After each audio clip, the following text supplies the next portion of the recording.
Ravi மோகனுடைய case எடுத்துக்கிட்டோம் அப்படின்னா தொடர்ந்து இவங்க ஒரு ஸ்டேட்மெண்ட் மாத்தி விட்டுட்டு இருக்காங்களே. இப்போ பெருசா பூம் ஆனதே அந்த ஐஸ்வரி கணேசன் அவருடைய மகள் வெட்டிங்ல தான். அந்த மேரேஜ் பெருசா ஹைலைட் ஆச்சா என்னன்னு கூட எனக்கு தெரியல. ஜெயம் ரவி அவர்களும் திருமதி ரவி மோகன் அவர்களும் கெனிஷா அவர்களும்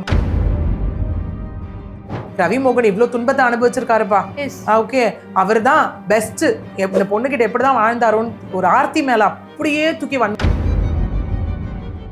சொல்ற மாதிரி வெறுங்காலோடலாம் வீட்டை விட்டு ஒன்றும் போல.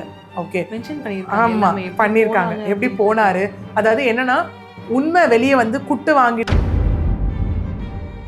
ஆர்த்தி அவர்களோட விஷயங்கள் வந்திருக்கு இந்த இடத்துல. எங்களுக்குள்ள வந்த பிரச்சனைகளோ அவர் சொல்ற மாதிரி ஃபினான்ஷியல் ஒரு விஷயமோ கருத்து வேறுபாடோ அதெல்லாம் எதுவுமே எங்க காரணம் இல்லை. லைட் ஆஃப் த லைஃப்னு யாரை சொல்றீங்களோ அவங்க தான், அந்த மூன்றாவது நபர் தான் உங்க வாழ்க்கைய.